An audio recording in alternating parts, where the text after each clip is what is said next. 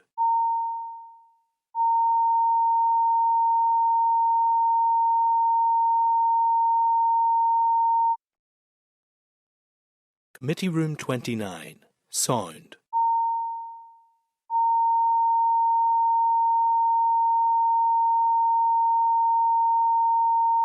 That delay.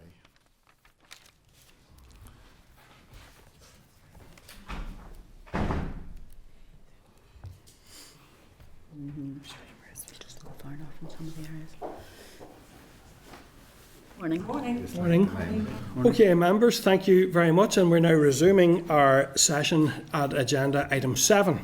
So this is the evidence session with the Equality Commission on the Sign Language Bill. The papers for the agenda item, members, start at page 117. And I now like to welcome the following representatives to the meeting: Geraldine McGahey, who's Chief Commissioner, and Geraldine, you're very welcome back to the committee, and Paul Noonan, Senior Policy Officer. Likewise, welcome, Paul.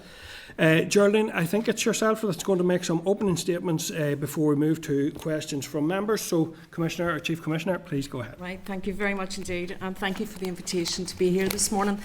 And as Chair has said, I'm joined by Paul Noonan, who is one of our Senior Policy Officers with a specific remit in this area, including UNCPD and other issues in relation to disability matters. So as you say, I just want to make a few opening words, and then we'll be very happy to take your questions. But by way of background and context, you'll be aware that the Equality Commission, together with the Northern Ireland Human Rights Commission, is part of the independent mechanism for Northern Ireland, and which is designated under Article 33.2 of the UN Convention on the Rights of Persons with Disabilities. And our role is to promote, protect and monitor the implementation of the Convention in Northern Ireland. And it's within this context that we have established a Disability Stakeholder Forum on which the British Deaf Association is represented. You'll be well aware that accessible communication has continued to be a barrier to deaf and hard of hearing and disabled people in Northern Ireland, accessing not just services, but also their right to freedom of expression and opinion. The UN Committee, the British Deaf Association, the Department for Communities and their Disability Strategy Expert Advisory Panel, and indeed independent research commissioned by ourselves, have all highlighted concerns regarding the limited provision of accessible information and services by public authorities in Northern Ireland. Now, some 21 years after formal recognition of BSL and ISL as languages in their own right, being announced by the then Secretary of State, Paul Murphy, we very much welcome the Sign Language Bill. It's an important step towards meeting the Northern Ireland Executive's obligations under Article 21 of UNCRPD. Provision for the official and equal recognition of BSL and ISL as languages in Northern Ireland is indeed a landmark achievement. It affirms the cultural and linguistic identity of the deaf community and aligns with their views of themselves as a linguistic minority rather than a group of disabled people. It sets a foundation for greater inclusion. And we note that the bill provides for a statutory duty on prescribed public organisations to take reasonable steps to make their services and the information they provide as accessible to individuals in the deaf community as they are to individuals who are not in the deaf community. The commitment to promote the use and understanding of sign languages, the provision and access to sign language education for deaf children and their families, and importantly, a framework for accrediting sign language interpreters and teachers. However, while welcoming this proposed legislation, and we would be mindful not to do anything to undermine it, it is essential that the legislation is robust and enforceable. Otherwise, it remains a laudable publication that fails to live up to its full potential and indeed society's expectations. The Commission in our written submission highlighted a number of areas where the legislation could and should be strengthened, including areas of monitoring and compliance, adequate and dedicated funding, early education support, the scope and existing accessibility duties, digital accessibility, support for wider cultural promotion, ongoing engagement with stakeholders. Like the detail of those are provided in the briefing that we sent in. So arguably many of those points can be addressed in subsequent regulations. However, there are some areas that cause the Commission ongoing concern. Language used within the bill appears to give the department a high degree of latitude in many aspects. It will be at the discretion of the Department for Communities as to the extent and the manner in which they promote the use of sign language and how they will work to develop the culture of the sign language community.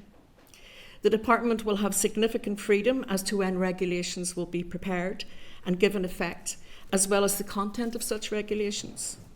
The department will have the power to disapply or limit the application of the regulations on prescribed organisations, where the department considers it appropriate, taking account of issues such as the scale of their resources or the type of their operations, etc. Similarly, the issue of guidance referred to within the bill is without a dedicated framework. And also it provides a significant latitude to the department in terms of those guidance. Use of the word may has legal implications. It is not as strong or as compelling as must or shall. These words would be much more preferable throughout the bill. They are used occasionally but very sporadically across the bill, and they would ensure that actions are actually implemented. The word may does provide flexibility and can provide space for creativity, that's without question. But at the same time, it can create uncertainty and the potential for inertia or no progress. Indeed, in this case, the bill, there can be no progress or improvements of our sign language community unless the necessary regulations are brought forward. Until the regulations are enforced, there are no prescribed organisations with the exception of the Northern Ireland Civil Service departments. The bill is silent on when this might be, and there are examples from our own past where progress has not been achieved because regulations simply were not brought forward. And the case of gender pay reporting within the Employment Act is a case in hand. Similarly, the bill states that prescribed organisations must have regard to guidance issued by the department. It would be much more preferable to state that organisations must have due regard to such guidance. Another point of concern is in relation to Article 4.3 of the NCRPD, which requires that in the development and implementation of legislation and policies to implement the Convention and in other decision-making processes concerning the issues relating to persons with disabilities, state parties shall closely consult with and actively involve persons with disabilities, including children, etc., and their representative organisations. Proposals within the bill that the department consult with at least one person or group acting on behalf of the deaf community sets a minimum standard. It is not the only standard, but it runs the risk of being contrary to the Article 4.3. The bill proposes that prescribed organisations must take all reasonable steps to ensure accessibility of information and services, etc., and to offer or facilitate the use of sign language. Reasonable steps are undefined at this stage and may be more clearly identified in future guidance. However, prescribed organisations are enabled to retain the right to take account of such issues as affordability and practicality as justifiable defence or reasons for not complying with the proposed legislation. It's not dissimilar to the DDA as it currently stands. The Commission acknowledges that while the disability discrimination legislation is not and cannot be an appropriate vehicle for cultural and linguistic recognition, it does nonetheless provide for legal redress where discrimination has occurred against deaf and hard of hearing people. We have supported a number of such cases in recent years, and as stated on many occasions, including before this very committee, we continue to call for the reform of the current disability discrimination legislation in Northern Ireland, which provides much less protection for people here than it does for across the rest of Great Britain. The Commission considers that the Sign Language Bill will complement the disability discrimination legislation in setting forth and underpinning the rights of deaf and hard of hearing people here in Northern Ireland. It shouldn't be underestimated the power that this bill could have, but it is subject to the depth and expanse of the regulations and guidance that come with it. And without that time frame, without the clear direction as to when the department will move forward, it can and will remain a piece of paper sitting on a shelf. And that would be our view. I'm going to stop there. It's more important that we have a dialogue with you and answer as many questions as we can, and we will endeavour to try to do that. If we can't answer a question, we will of course come back to you in writing at a subsequent time. But I think it's over to you now, Mr. Chairman. Well, thank you, Chief Commissioner. That is really useful, I have to say, and really focused in terms of the bill, and I think speaks to a kind of an emergent sort of consensus around a number of issues which are coming up time and time again. In relation to one of those, Commissioner, you've highlighted concerns with Clause 5, which is the requirement to consult with one person. You mentioned that towards the end. And I think that is something that has been raised previously. I mean, the very fact that there's two languages in itself, screams that's probably sub optimal in a sense. So if that clause should be strengthened, how would you suggest it should be amended to ensure that it is compliant? It should be amended to be in compliance with Article 4.3 of UNCRPD, that whoever is consulted with is representative of the deaf community. And the deaf community itself agrees that that body or that partnership is indeed representative. I think it should be noted that the department have worked closely with the deaf community in getting to this point. There has been good, strong collaboration, and we would nearly go as far as citing it as best practice. And it would be such a shame if that was to be minimised now by the reference to a minimum of communication with one organisation. It does say, it is a minimum standard, but there's no aspiration to keep that as wide and as open and as inclusive as possible. Yes, I can maybe add to the remarks the Chief Commissioner has made there in terms of doing some research for the engagement today. I see that on NorthernIrelandDeaf.com news that there are 7 organisations, deaf organisations listed for Northern Ireland, and 10 clubs in addition to that. So, I'm not saying that is a comprehensive list, but it's clear that there are more than one organisation providing services to the deaf community. Okay. Thank you. Last one from me then for now, and I'll go to members then and yet to give everyone a fair chance around the room. So the paper makes significant points, and the paper is very useful outside of even this discussion, which we will come back to, but makes significant points around UNCRPD recommendations on these matters. I suppose, what's your assessment of how far this bill goes to addressing UNCRPD in terms of implementing that? And in relation to the ownership and management of digital resources, the need for community representation, do you have any thoughts on how that representation may be achieved or promoted? I think it goes without saying, this bill provides an essential foundation upon which everything else can be built. And as I said earlier, it is the regulations and the guidance that give life to this. This is only the starting point and should never be seen as anything other than the starting point. The other part of your question was in relation to... In relation to UNCRPD, and we have had discussions around digital resources and how it can be assured that the community has ownership of those. Yeah. Do you have any thoughts on how representation can be promoted in that context? Again, it goes back to who represents the deaf community and all of the parties that are involved in that, and each will have their own needs. But the foundation is there in terms of how the department have previously worked with the deaf community to be able to bring them along in that collaborative approach.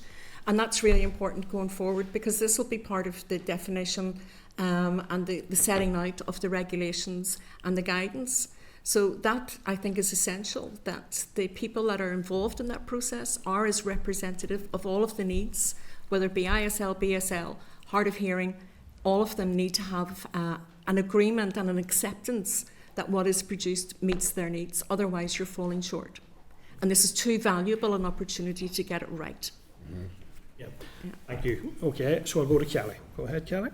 Thank you very much. I have a few very specific questions, so bear with me. The first one is about reasonableness. This legislation goes forward and it outlines the intentions. Is it therefore reasonable for any public body or the civil service departments to use affordability as a reason for not complying completely with need? given the fact that the legislation is very clear, you know, that there's certain, or the regulations will make very clear that there's certain standards. And on that as well, on your paragraph 3.28, you talk about essential services. We don't have essential services listed within the legislation that clarifies that. Have you a definition? And the last one then is, with regards to equality, there's a lot of mention about children, which is fabulous, but there's no mention of older people who are deaf or somebody who loses hearing as they go through life. Should there be something included within that to ensure that all sections of society are covered? Yeah. That's me. It should, for the last part first, it should apply to all sections of society. All people who are hard of hearing and deaf should be included regardless of their age. That goes without saying. In terms of using affordability as a reasonable excuse or explanation for not doing something, that is set out within the bill. It will be one of the grounds upon which an organisation, whether they be prescribed or whatever, can explain or try to justify their failure to introduce or make reasonable adjustments. It is the same within the DDA presently. We have taken many service providers through courts to address those issues, and they have been found wanting, and that process will remain. I would say that seeking legal redress under the DDA can be time-consuming, it can be resource-intensive, and it's difficult for people with disabilities to pursue that course of action without the assistance of organisations like ourselves. How long we can continue doing that remains to be seen. Our budgets are continually pressurised and cut, and we're finding that we're unable to help as many people as we might have done in the past, and we can only deal with those big strategic issues. But that still leaves a large cohort of our society that still have the right to seek legal redress, and we can't help them. So I would really like to see something incorporated within the regulations that defines more clearly what a reasonable adjustment or failure to make reasonable a justifiable excuse or explanation, for want of a better word, rather than excuse, what that actually means. Because at the moment on the face of the bill, if you can't afford it, it's not practical, therefore you don't have to do it. And I think if the regard to the guidance was strengthened to due regard, it would make it more important that the organisation very clearly sets out how they have considered those issues in detail that is challengeable. And I suppose then, just to follow on with that one, you've talked in the paper about there isn't a clear complaints process, you know, and how it be measured about compliance. And who do you think should hold that? Well, that would be for the department and for members to ensure the holder of that is clearly identified. The Commission does do that kind of work presently, and we do give advice to organisations as to how they can comply with their duties under the DDA. Disability Action also participate in that process. So there are a number of organisations and bodies that could be identified, and indeed, if the department was willing and had the skill base to do it, they could be doing it themselves. But it would be for the regulations to identify who that would be. And just the essential services then, what would essential services, we would say anyone who provides an essential service to a member of the community at large. And if that service is essential to their day-to-day living, their ability to participate in normal society and to be included in society, that should be an essential service. We're not just talking about the emergency services, we're talking about anything that's essential to your day-to-day living and ability to be part of society. You know, I know we've had correspondence through, and actually we're going to meet somebody shortly that talks about employment, justice and health. Without question they are, but they are actually covered by the departments, civil service departments that are identified within the bill as automatically being prescribed organisations and won't be consulted with in terms of the regulations and the guidance going forward. But there are other service providers out there who provide an essential element to people's lives, and they're not necessarily public sector organisations. And other organisations can deliver services on behalf of a public body. And we'd like to see those included within these provisions as well. Thank you. Thank you. Perhaps if I may add, that we note that the Scottish Government has a BSL Action Plan 23-29, and it specifies a number of key areas, including employment, health, data, transport, access to justice, participation in public life, and so on. So those are the kind of things that could be potentially included in an action plan drawn up by the department further down the line to implement. Yeah. If you imagine there's a social policy to increase the participation of older people in society or disabled people or whatever services are needed to help the delivery and the achievement of that social policy, ultimately there's an argument that they could be deemed to be essential to make that policy a reality. And that might be one way of helping understand where we're coming from. Thank you. Thank you. Okay, Brian? Thank you, Chair. Thank you for your attendance and your paper. Two questions. You said in 5.4 you would like to see having regard to be having due regard. Mm-hmm. Can you explain the difference that having the word due makes? Due makes it a more statutory obligation and sets out the specifics of what must be done.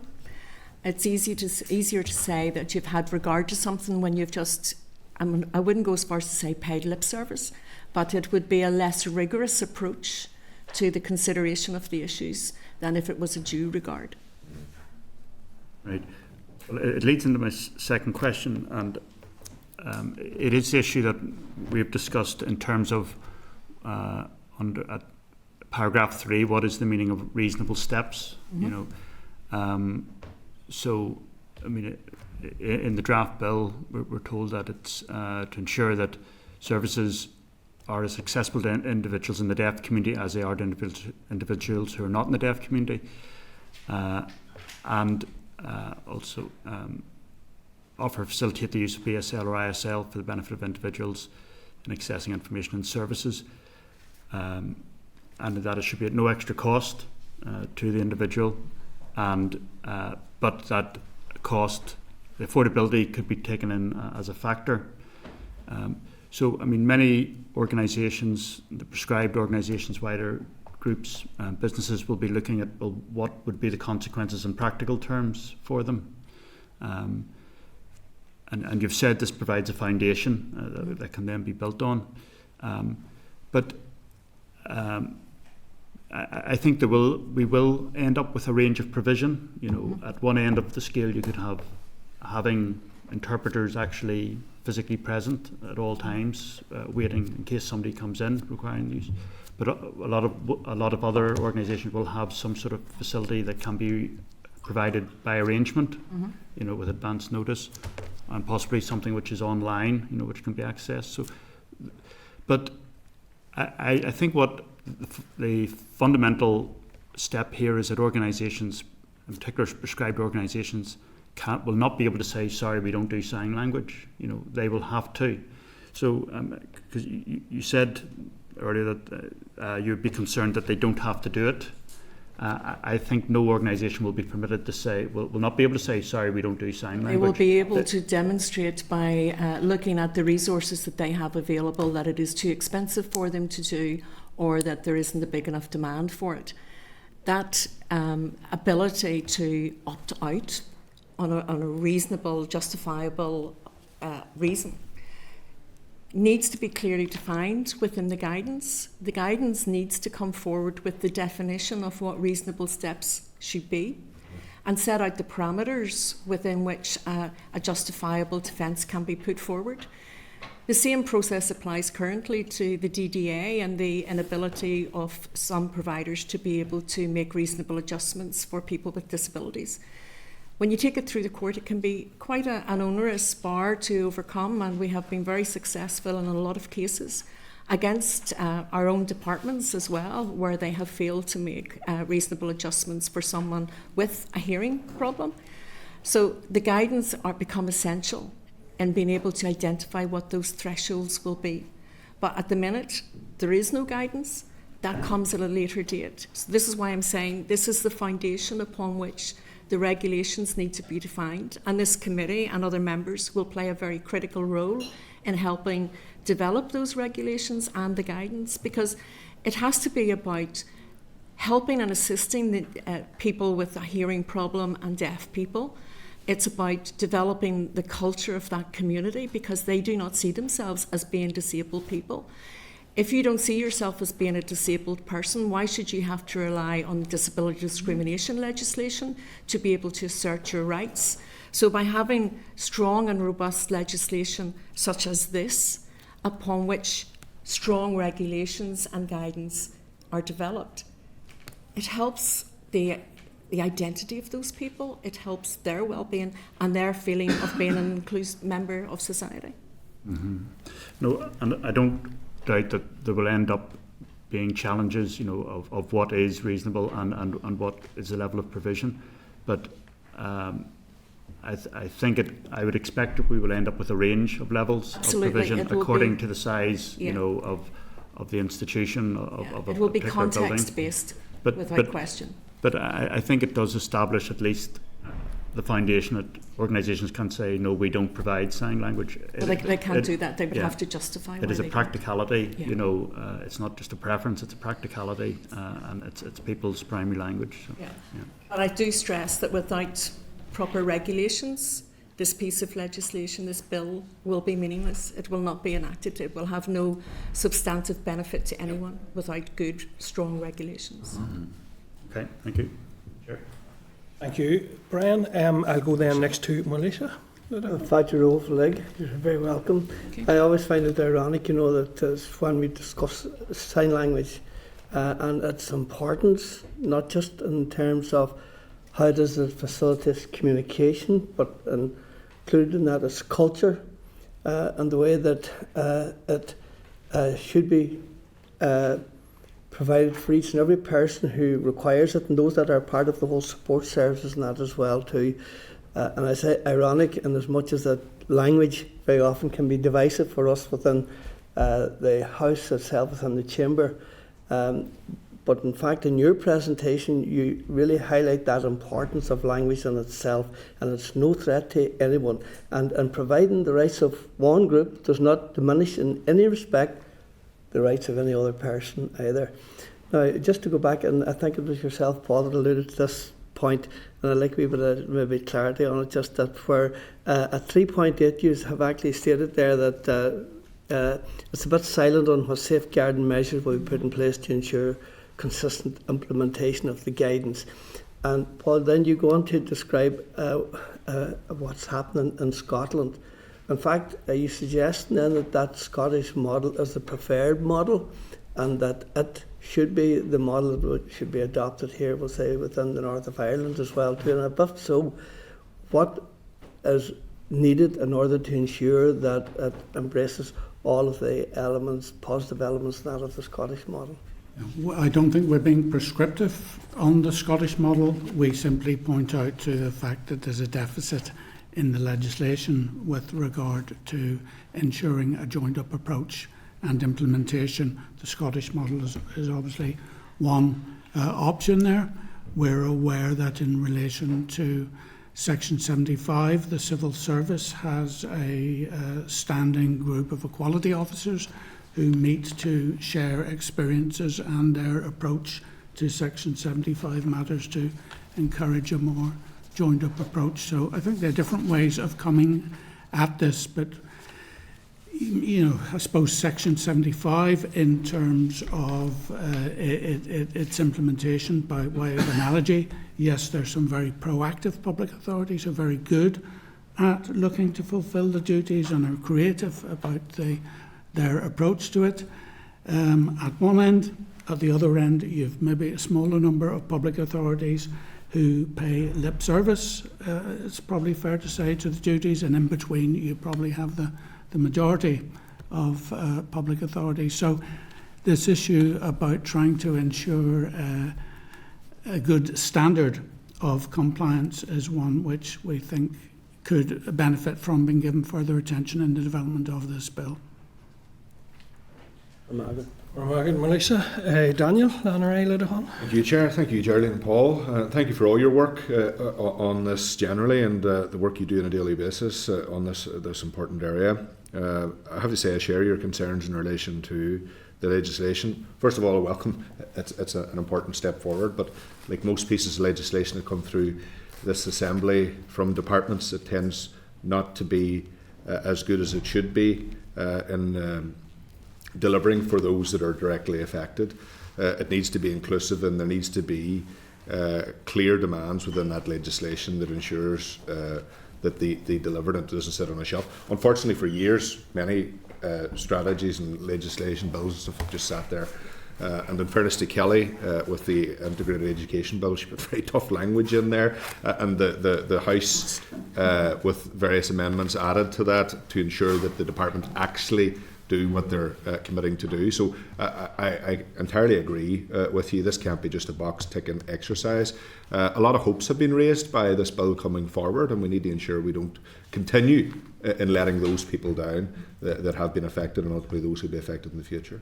So I've really nothing to add, only to thank you both for what you are doing. You have the support of this committee, and I certainly do believe that the language, the wording within the legislation does need to be strengthened. And I entirely understand why that is the case. If we want to see action, it needs to be strengthened. So thank you both. Daniel, Sean. Yeah, to echo that, thank you so much. The correspondence that we got from you, the submission was really, really helpful and had highlighted quite a few issues that we had discussed as well. One of the issues around the complaints process and the lack of complaints process that was brought up in one of the consultation events that I was at in Banbridge.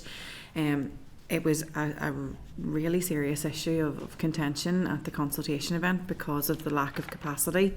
As you said, if you are a member of the disabled community, to actually have the capacity to go through that legal process can be out of reach. Yeah. And I'm just wondering, in terms of that enforcement, how in other pieces of particularly equality legislation, are there penalties or are there usual enforcement kind of guidelines that would be best practice that could be brought into this bill? Under the Disability Discrimination Act, the Commission would assist individuals to seek redress where they believe they've been discriminated against. But ultimately it is for the courts to determine whether or not they have been discriminated against, and they set the penalty. There have been, depending on the situation and the circumstances, if it's in relation to employment, for example, there may well be monetary compensation.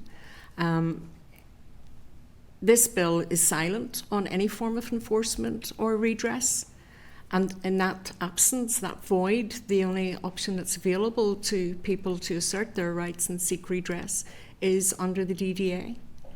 And we would like to see, perhaps within the regulations, because we really don't want anything to jeopardise the passage of this bill. It's too important for that to happen, but there needs to be a commitment that certain words changing from may to must or shall would really make a massive difference, and indeed setting a time frame for the introduction of regulations, and then you're into that whole development process again where members will have a further opportunity to really participate in the development of those regulations. I think that is what is essential to making this a really valuable piece of legislation that's so desperately needed. Some made comments about the expectations of society. People's expectations have been built. Without question, that's the case. And, it's a really laudable document.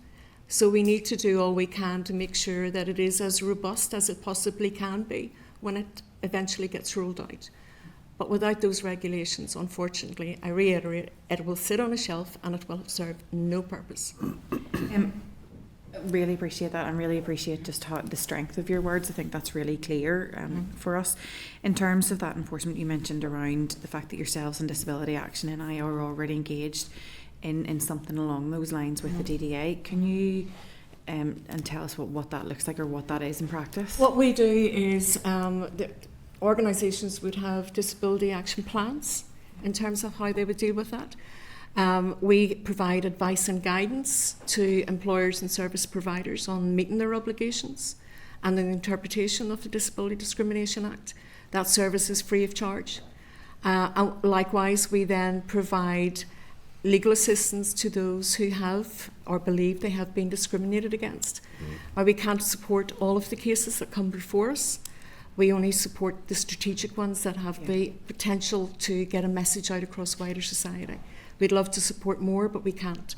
But we do work very closely with Disability Action and others in terms of being able to assist and interpret the legislation. When we look at the fact there's a lack of budget linked to this, if we were to look at that and if there was something to be built in around the provision of that enforcement service or that support service, both either to yourselves or to community and voluntary sector organisations like Disability Action, would that be? It would be. Would that increase the capacity? It would be beneficial, and it would increase capacity in respect of this particular bill. And that will be for the department to identify within the regulations if there is to be an enforcement aspect or if they are to rely solely on DDA or whatever the case might be. The bill is totally silent in that regard. So we just Thank you both so much. Really, really useful contribution. Thank you. Thank you. And if I could just pick up maybe hopefully quickly on a couple of issues that maybe haven't been touched upon. You highlighted, Commissioner, the absence of a complaints process for non-compliance. So what benefit would a complaints process be, and should the bill be amended to include a complaints process in your view? I think that the complaints process can come forward and recommend in regulations. There needs to be some form of redress. It needs to clarify where that redress would be, where there is a failure.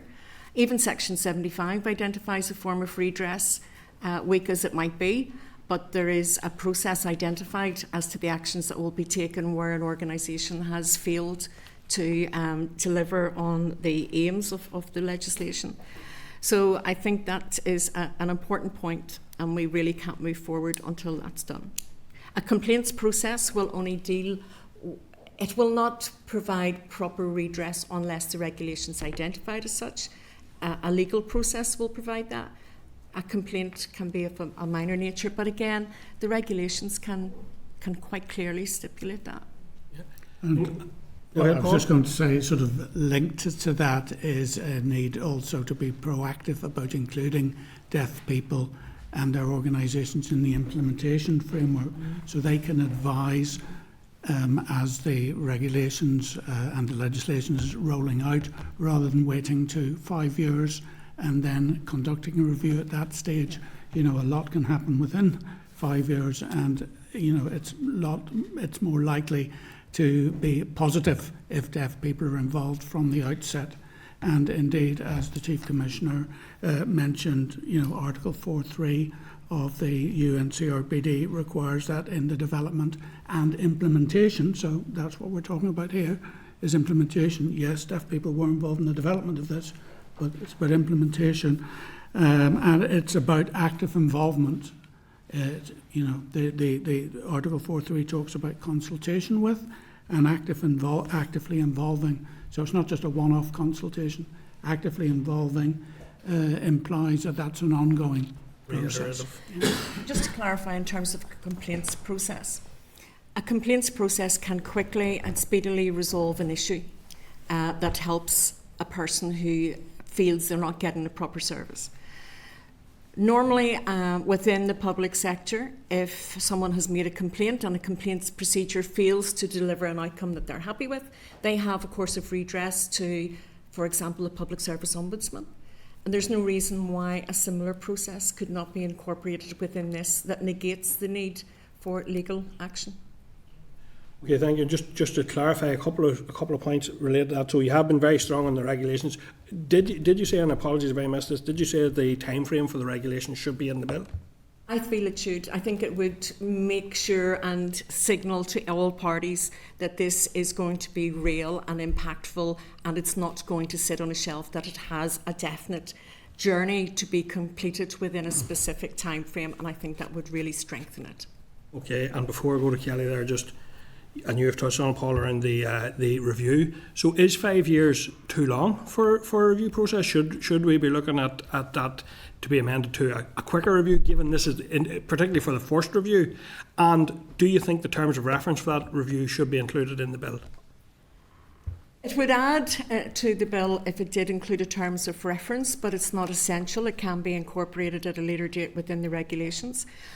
My honest view is that I believe 5 years is fairly appropriate, because you need to give this time to bed in and for problems to be identified and the opportunity to put them right and try and see what works best, to be able to gather the evidence to make it meaningful. There's no point in carrying out a review at the end of 1 year. It's too soon.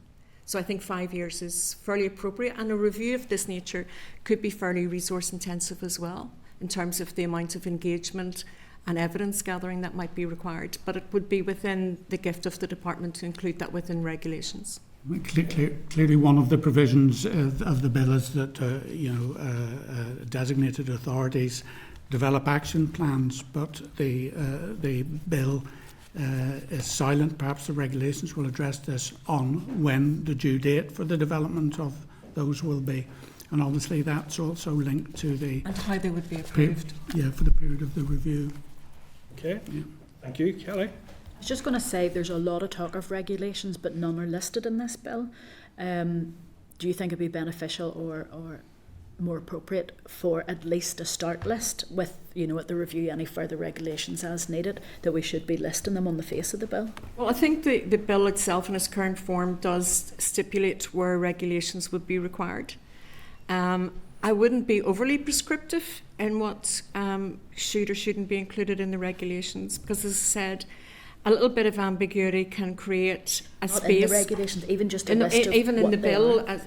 if you feel strongly that there are other issues that you've heard from the various pieces of evidence that you've received, that yes, that would be beneficial to be in the actual bill, that the regulations will cover this issue, I would add them in.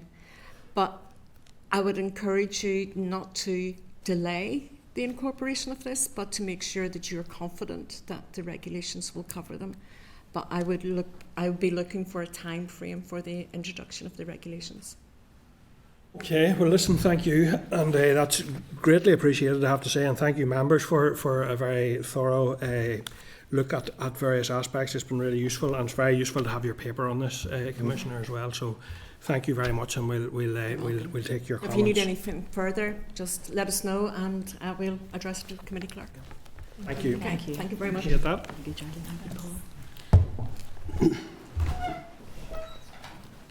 We will move straight on to agenda item 8. I think there's a bit of technical apologies. We'll move straight on without. Okay, members, so we are going to move straight on now to agenda item 8, which is our evidence session with Adapt NI on the sign language bill. So the papers for the agenda item, members, start there at page 131, and we'll now welcome the following representatives to the meeting.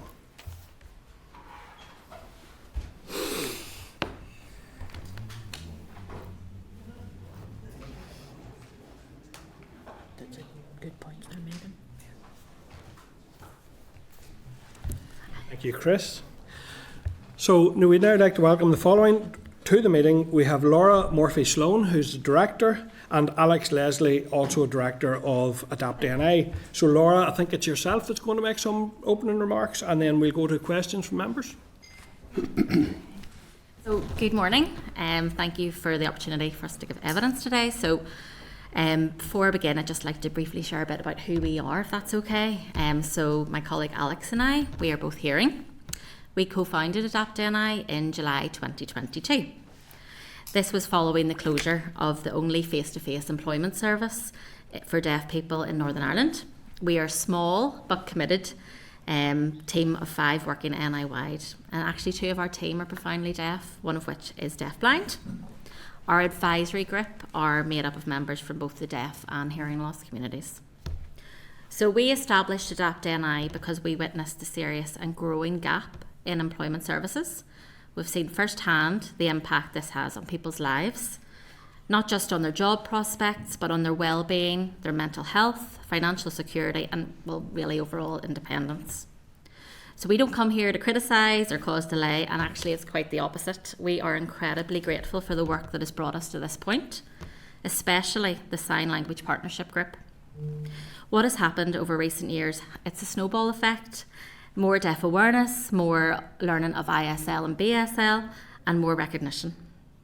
We would like to contribute ideas that we feel could strengthen the bill, and we say openly that everything that we should suggest should ultimately be shaped and led by the wider deaf community, who we are proud to stand in support of. So why we feel employment must be a core pillar on the bill. So while Clause 2 promotes the use of BSL and ISL and encourages cultural and educational support, it does not include employment. So our initial and hopefully today's evidence highlights the need for employment to be explicitly added, with long-term duties to support accessible recruitment, workplace interpreters, workable NI skill set which we deliver, style services and training. We strongly believe that this bill must include a dedicated permanent clause on employment. Yes, we have the DDA and Section 75, so they offer legal protections, but they're not enough, and this is why we feel why. So the DDA is limited, it is reactive. Protections only kick in after disadvantage has occurred. Reasonable adjustments, it's open to interpretation, often leading to under-provision or delays, and it does not actually promote BSL or ISL, just responds to complaints. It does not require systematic or strategic change, especially in the public sector workplaces, and it's broad. Section 75 can be broad and policy focused, promotes equality but not enforcing practical BSL or ISL access in the workplace. It does not apply to private sector employees where many deaf people actually work, unless they're delivering on public service contracts. It relies heavily on equality impacts assessments and voluntary compliance, not practical daily support for deaf employees. So although these frameworks are important, they are not sufficient to address the persistent employment gap experienced by BSL and ISL users.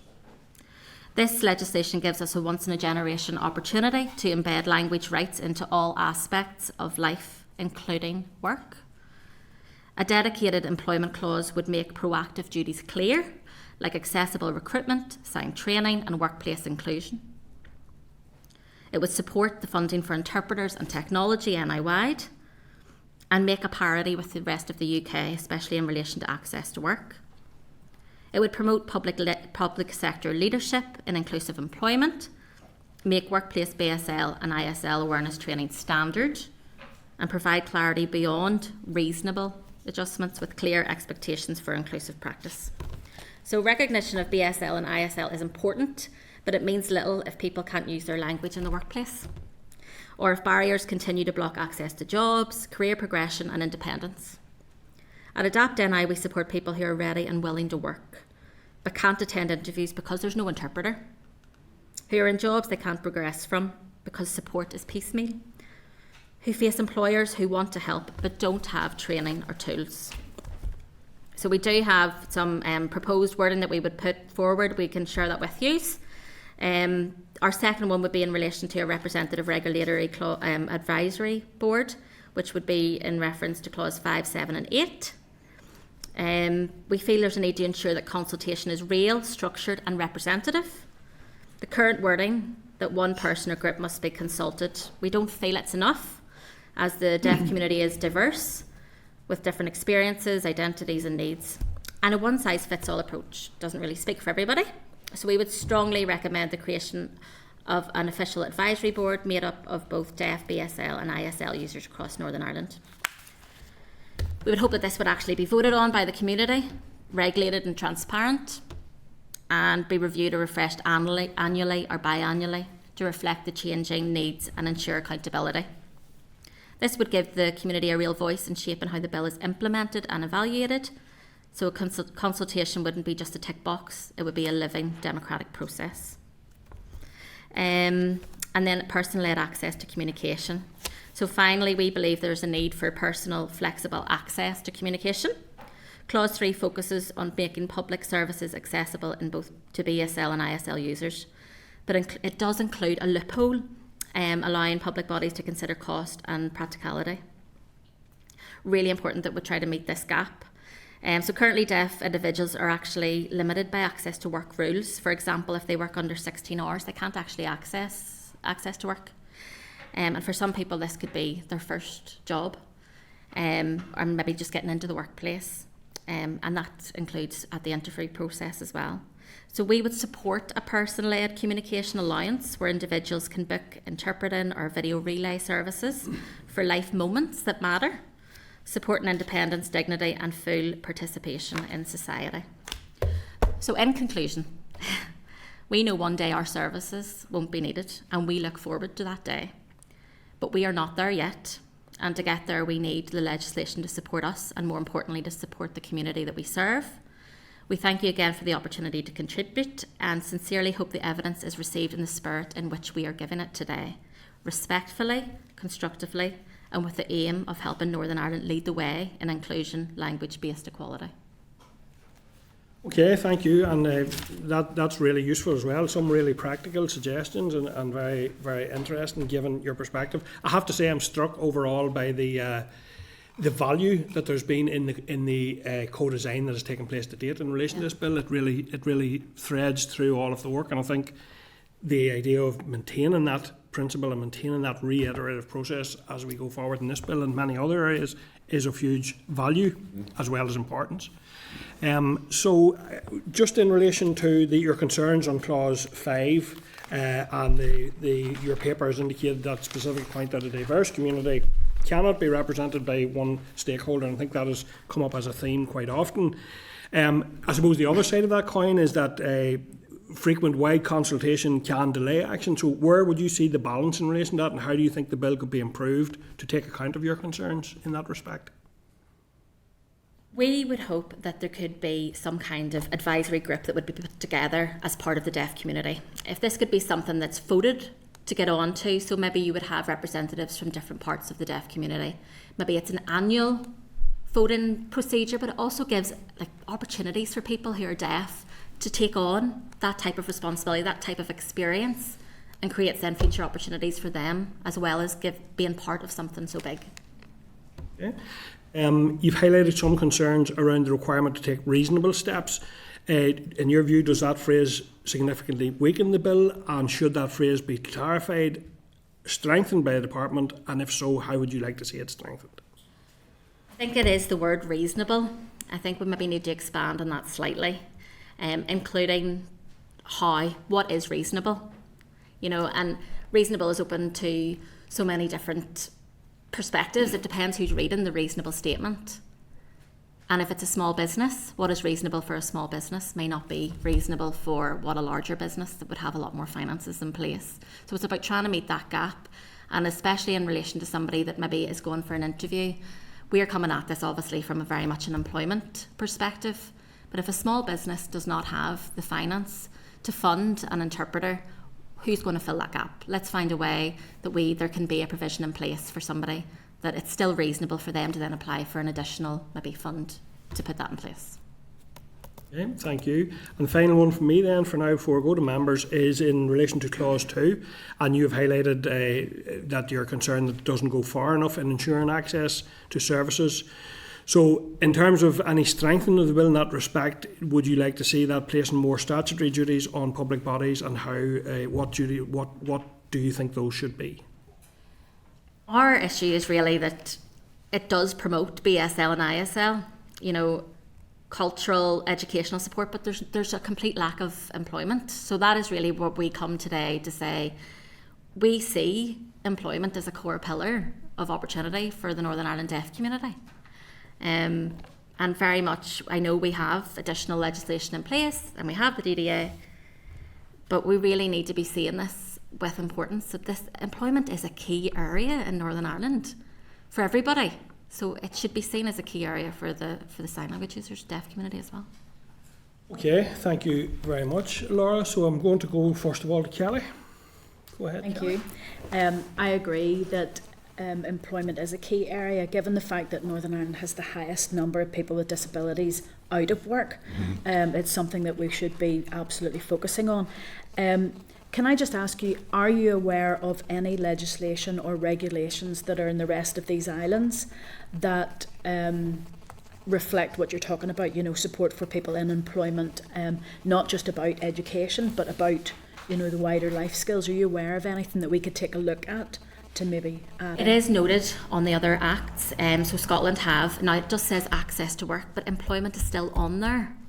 I think it's really important that as a starting point, and also by leading by example as well, this is this is the new one that's coming through.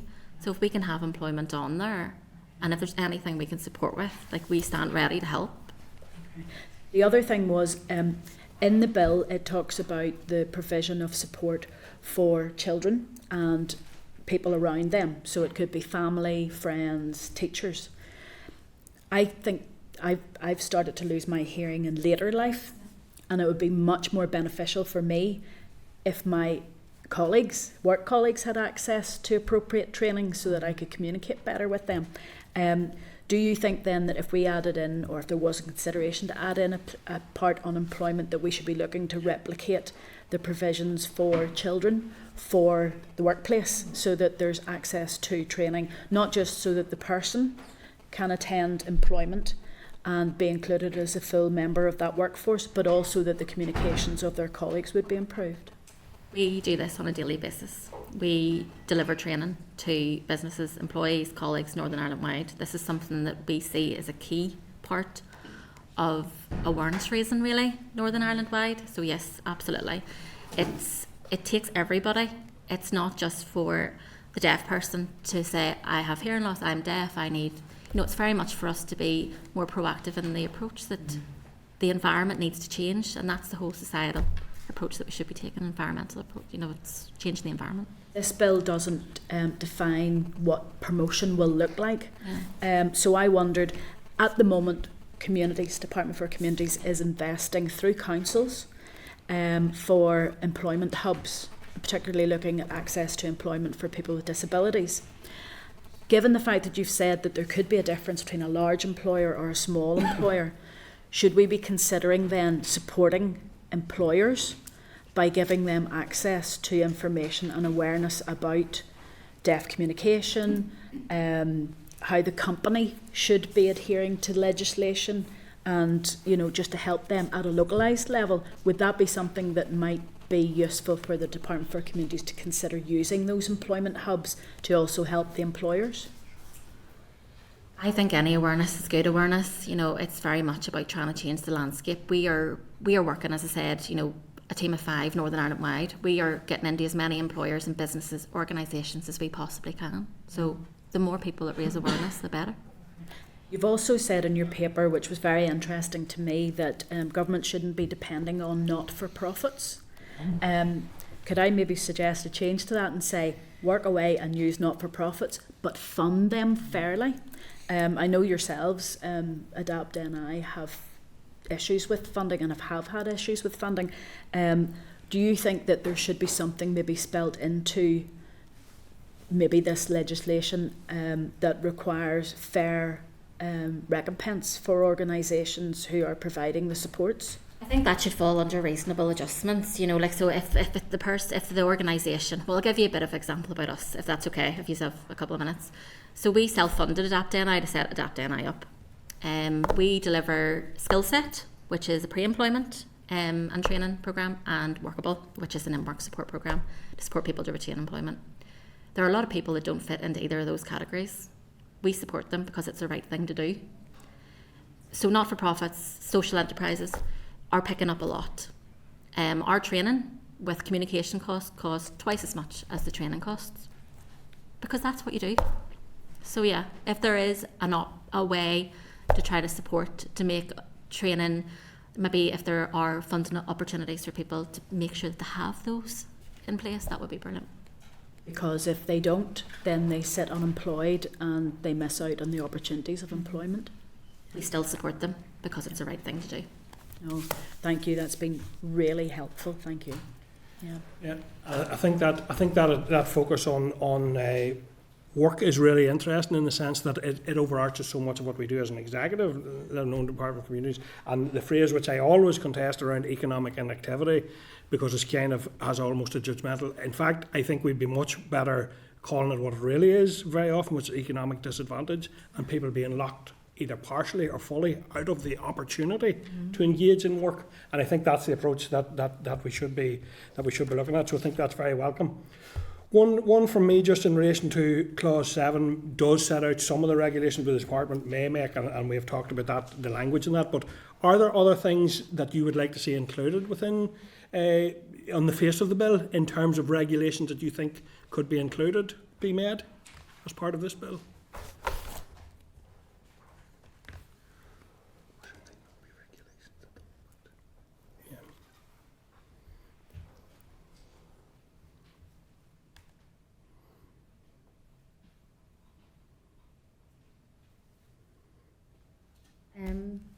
Yeah, no, I don't have anything to add. Do you have anything to add? Okay, well, listen. So, and Wider if, group, if, in a if there's, group, if there's yeah. anything further, you can always include that as a follow up. If there's anything further, but I think that's been a really useful perspective on the bill, I have to say, and one that probably has been, hasn't focused or been brought as clearly. So I think it adds real value to our considerations in that respect, and I want to thank you very much for bringing that to committee today. Any other questions, members, before we move along? No? Go ahead, Brian. Just in terms of your own organisation, do you get support from shared prosperity funding currently? Right. And then you've experienced the cuts, have you, as well? Yes. That other groups have? Yeah, no, that's an issue that we continue to highlight. Right. Yeah, Okay. that funding obviously is only for this next year. It finishes in March, so. Right, yes. And then it's going to be what's next. Yes, and you haven't heard? Yeah. No. Not yet. Okay. So we obviously were in the position that we had to go to our advisory group and decide what we're going to do. So 2 weeks before we found out that our team were going to be continuing, and we were trying to support them to look for other work, because we don't want anybody to be held back. We don't want to be given fixed term contracts, but that's how you're stuck within this nature of work. But they stayed, and we were able to then get the 1 year extension. Yeah. But it's a very uncertain delivery. It should be a permanent. If we're the only one, we're the only people delivering this for the deaf, hearing loss and tinnitus communities. Right. It should be a permanent provision. There should always be access to employment and training. Mm-hmm. So hopefully we have been able to give that evidence today. Absolutely, I think very effectively. So thank you very much, Okay, thanks, Alex Richard. and Laura, thank you. And good luck for the rest with your work, and very important work it is as well. Thank you very much. Okay, thank you, members. So any other follow-up actions, members, in relation to either of those two sessions, if members want to note, or content that we go ahead? Can I just ask that we have a few matters that are coming forward? I know we're still early in this process, but when will we start to go back to the department on potential changes or agree, even at this early stage, like for instance that one representative of the deaf community? I think everybody knows that's not going to cut it, but how quick will we do that, or is that still months away? So we are collating and arranging evidence, both written and oral evidence sessions, by clause, and our proposal is certainly before recess to be coming back to make clear to members which of the clauses are, if you like, shared concerns, which have some concern, not necessarily shared, and which seem to be at the moment. And we can then ask members, if and how they would like to draw that attention, or provide an update on feedback to the department and so on. But I think we're now getting to the point where we do have the body is building now. So, but I would imagine after another couple of evidence sessions, and perhaps after the June less formal session that we're proposing to hold with stakeholders, we will then have a clearer picture, which we will bring back to members in certainly in time that a decision can be made on next steps before summer recess, if that. I have a number of amendments I might like the committee to consider that's following on from that. Is it any use sending those through to you guys, or it's too early yet? Well, no, we'll certainly receive them and start building up, if you like, that side of the work for the committee, which perhaps will be considered in more detail in the autumn period. But nevertheless, absolutely no harm in us receiving those now. You still my heart. It's getting into that detailed time. James is going, oh no. Okay, and that's useful. And I would always say to members as well as the amendments in face of the bill, we also will be doing a report, and we should be conscious and trawling for what goes into that report as well. So it's an important part of the process. Okay, if members are content with that for now, that does conclude the evidence sessions. Our next item then is a closed session briefing from the Department on the anti-poverty strategies. Are members content we suspend briefly before that session begins? So we'll take a 5-minute break there, members. Thank you.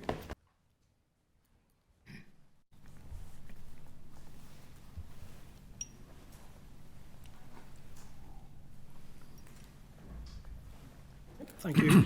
So just in relation to the anticipated timeframe for the consultation, and I think the sector are keenly looking to see the document, see publication of the document. So can I ask about the anticipated timeframe for the consultation and whether it will be longer than the mandatory 12 weeks given the summer period is coming? So could you give us that process that's going to take place now, Emer, please? So the consultation document is being finalised at the moment and will be issued as early as possible in June for a period of a minimum of 12 weeks over the summer. That may be extended, as you say, Chair, given the summer period as needed. Okay, thank you. And what process will run in parallel to the public consultation to seek input from the list of bodies who support the forward sites as required, and particularly in light of the fact that this strategy is addressed to people who are often marginalised and hard to reach? What other parallel process in terms of reaching those groups and getting that input into the strategy? How will you manage that process? We put together a communications plan and a series of events, nothing completely finalised at this stage, Chair, but for direct engagement, initially with all the members of the co-design group and specific sectoral voices, so those for age, those for children, local government, we're engaging with them as well. I'm trying to remember all the steps. It's a rather big table that Paul and the team have produced for me. So we have a whole series of events, including those with lived experience and how we get in touch with those. There will be public consultation events. There will be online surveys. We're trying to do as much as we can over the summer and into September, and as many and as open a set of events as we can that people can actually come and engage with us and give us their information. There will be online surveys and things as well for the main consultation. So we have an action plan. It's currently with comms colleagues and others just for us to flesh out a few bits and pieces. But there will be a whole range of events, and we will actually publish that when we publish the consultation document. Yeah, I mean, throughout the public consultation, there is an online survey, but there'll be an email address for people to respond to, and where people reach out and want to speak to officials, where that's appropriate, we can look about facilitating that. So it's not tied down to just one way of taking this forward. Okay, and in relation to the Minister's indicated that the co-design group will be consulted with prior to publication. So what steps are taking place? I've been speaking to many of them and there doesn't seem to be a lot of clarity. Given the timeframes we're talking here, what steps are in place to ensure that happens? The Minister has invited the previous chair of the co-design group and representatives of the group to meet, and a response that meeting's been set up now. Yeah.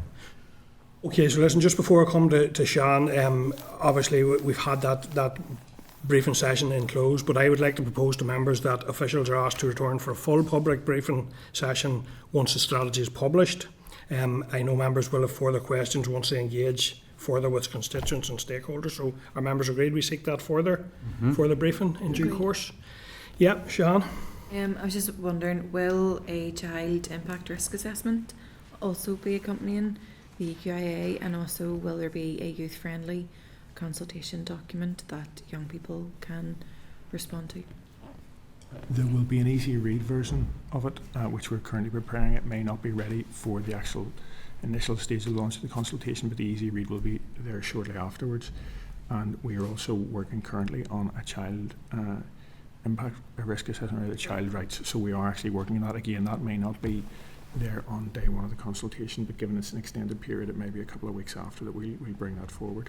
I'm glad to hear that the CREA is going to be in place for it.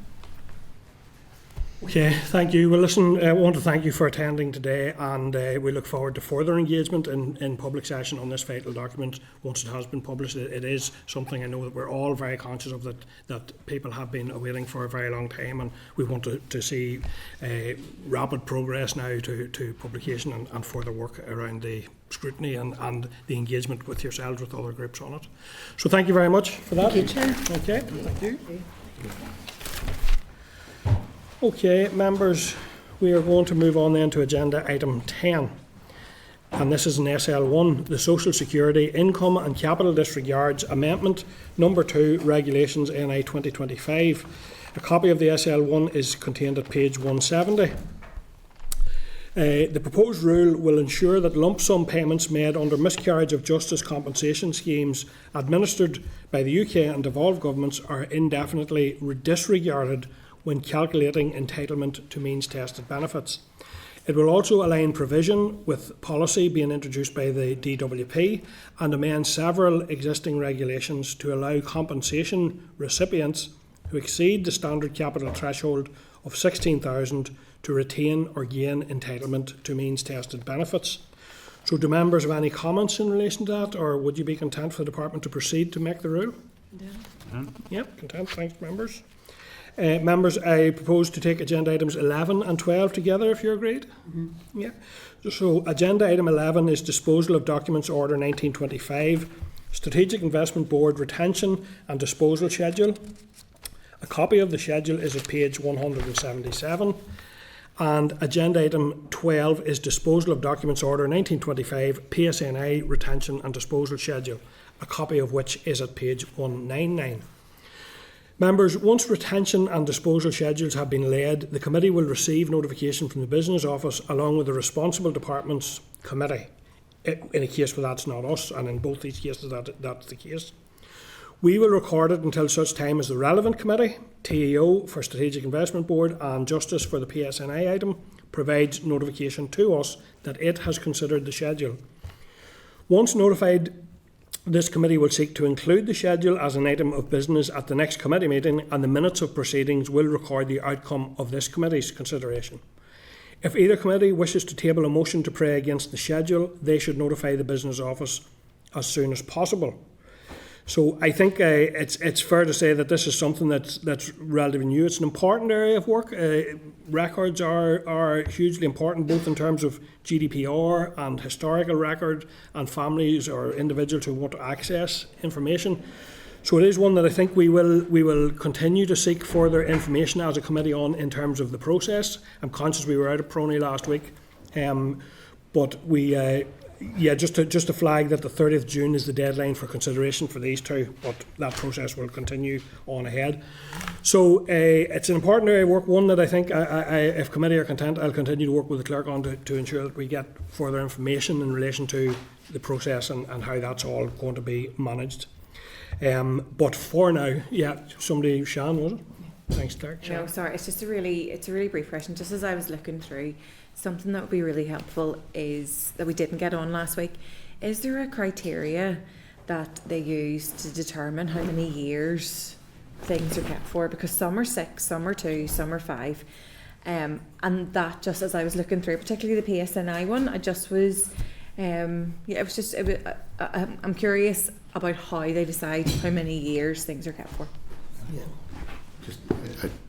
We will certainly seek that information out in more detail, but certainly a lot of these are designed with certain life cycles of the work within the various bodies taken into consideration. So for example, they're often mandate plus a certain number of end of mandate plus a certain number of years and so on. So that is designed with Prony, I think largely to ensure that the files can be closed, because the piece of work or whatever the file refers to you can't reopen a closed file. So there's very strict rules around management of those. But we'll seek more generic advice on that. Don't need to go into massive detail. It is just if there are guidelines for those employees who are setting those parameters. Yeah, and I would still like more, and think that it would be useful for community to get a better sense of the process that any of the responsible organisations go through when they're assessing what goes into any of the particular categories, or what gets kept or doesn't kept, or closed, or whatever. So I think more information on that would be essential, to be honest. Okay. But having said all of that, are members content to note the schedules at item 11 and 12 until the committees inform us that their considerations have concluded? Yeah. Thank you.